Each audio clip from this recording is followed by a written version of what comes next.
كبير بالنسبة لعدد التلاميذ على مستوى ولاية المسيلة، واللي قارب 300,000 يعني تلميذ في مختلف الأطوار. أيضا أشرتم إلى مؤطري العملية التربوية، خاصة يعني الأستاذ اللي عنده دور أساسي. سيدي المدير، فيما يتعلق بعملية التأطير في حد ذاتها، تكوين الأساتذة، ما يتعلق ب يعني مدى تجسيد يعني الإصلاحات الأخيرة التي أقرتها وزارة التربية هنا في ولاية المسيلة، كيف تنظرون إليها؟ شكرا. فيما يخص التكوين، وزارة التربية الوطنية تبنت التكوين كعملية أساسية للنهوض بالمدرسة الجزائرية، ومعالي وزيرة التربية الوطنية قد أخذت على عاتقها المساهمة في بناء المدرسة الجزائرية بتكوين المكونين. وهذه العملية التكوينية تشمل جميع المنتسبين لقطاع التربية الوطنية، بداية من مدير التربية نفسه، حيث الأسبوع الماضي كان الإخوة مديرين التربية عبر الوطن في خلال أسبوع كامل في عملية تكوينية أطرها خبراء أجل. وفي نفس يعني الوقت وفي نفس المركز، مركز التكوين، كان هنالك مفتشون، مديرون، أساتذة من مختلف ولايات الوطن، لأن السيدة الوزيرة تؤمن بأن تكوين المكونين هو مفتاح النجاح للمدرسة الجزائرية. وهذه العملية التكوينية مست في ولايتنا 106 عملية، يعني من بداية شهر سبتمبر اليوم ولاية المسيلة قامت ب 106 عملية تكوينية للأساتذة ما بين ابتدائي متوسط وثانوي، وهذا تنفيذا للمخطط الولائي للتكوين. وقد شملت هذه العمليات المخطط الولائي للتكوين كما ذكرت المناهج الجديدة والعمليات المختلفة التي يقوم بها السادة مفتشو المواد والإدارة والمالية. كما أن العملية التكوينية الخاصة بالمناهج لوحدها شملت 3811 أستاذ. وكما أن إدارة مشاريع المؤسسات شملت 114 مدير ما بين ابتدائي متوسط وثانوي. إذن يعني العملية التكوينية راها ماشية، وراه اليوم في اللحظة هذه كاين زملاء مديرين ومفتشين راهم يتكونوا وأساتذة. وأنا يوم أمس فقط قمت بزيارة لمركزين هنا في عاصمة الولاية، مركز به مديرو الابتدائيات في عملية تكوينية، ومركز آخر فيه الأساتذة من مختلف الفئات ومن مختلف التخصصات في عملية تكوينية. وبالمناسبة أتقدم يعني شكري وبامتناني وبتحيتي لكل الإخوة الذين يسهرون على هذه العملية التكوينية في سبيل يعني تكوين هؤلاء المكونين للأخذ بيد التلاميذ ولتحسين المردود التربوي في المؤسسات التربوية. أيضا يعني توظيف الأساتذة والمعلمين، يعني نالت ولاية المسيلة هذه السنة وخلال بالأحرى يعني خلال بداية الدخول المدرسي حصة لا بأس بها يعني من مناصب، من أجل قلت يعني أن تكون يعني موازية، تكون كافية للتكفل بهذا العدد الكبير من التلاميذ. ماذا وبماذا هل تؤكدون ذلك سيدي المدير؟ شكرا. فيما يخص التوظيف، أو احنا نسموه المسابقات المختلفة، فيما يخص المسابقات المهنية أجرينا مسابقات في الجانب البيداغوجيين، وكان المترشحين 1716 مترشح.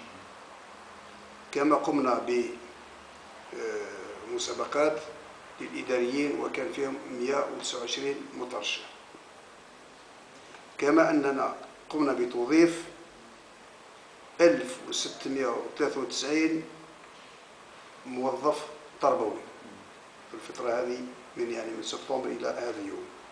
موظف جديد نعم، و171 موظف في الشطر الإداري. وهذه العمليات التوظيفية إذا صح التعبير مستمرة، لأننا مقبلون بعد أيام قليلة على عملية انتقاء عمال الصيانة والعمال المهنيين. ويعني احنا رانا في مشاورات مع مراكز التكوين المهني، لأنها هي التي سوف تقوم بهذه الانتقاءات، وعن قريب جدا إن شاء الله سوف نقوم بإجراء هذه الانتقاء، وسنوزع المنتقين أو الناجحين على مختلف بلديات الولاية، لأن المؤسسة التربوية في أمس الحاجة لهذه الفئة من العمال، سواء تعلق الأمر بالعمال في المطبخ وفي القيام بمهام تنظيف الأقسام وفي القيام بمهام الحراسة وما إلى ذلك. إذن هذه العمليات يعني عملية توظيف جانب كبير من مهام مديرية التربية التي تسعى أن تكون خلاله يعني الشفافية التامة في انتقاء الذين يتوفرون الشروط الضرورية لهذه المناصب. تحدثنا سيدي المدير عن التأطير، عن التكوين، لكن أيضا الهياكل لها أيضا حصة كبيرة يعني، وعندها أيضا أهمية كبرى في تحسين المردود، خاصة يعني نعرف أن كثير من المؤسسات كانت تشكو في وقت غير بعيد يعني من ضغط يعني في عدد التلاميذ. استلم بالأحرى قطاع التربية يعني عدد كبير من المؤسسات مع بداية هذا الدخول المدرسي، وننتظر إن شاء الله يعني استلام هياكل أخرى جديدة من شأنها يعني سماح للتلاميذ في سمح لهم من التمدرس في ظروف أفضل. ماذا تقولون عن الهياكل سيدي؟ شكرا. بالنسبة للهياكل التابعة لقطاع التربية، في الابتدائي لدينا 674 مؤسسة تربوية ابتدائية، من بينها 6 مؤسسات جديدة، بمعنى استلمناها في أو فتحت أبوابها في خلال دخول مدرسي 2015 و 2016. ومن بين هذه يعني زيادة على هذه الأعداد لدينا 39 قسم توسعي في الابتدائي. في التعليم المتوسط بالولاية 156 متوسطة، منها 3 متوسطات فتحت أبوابها خلال هذا الدخول المدرسي.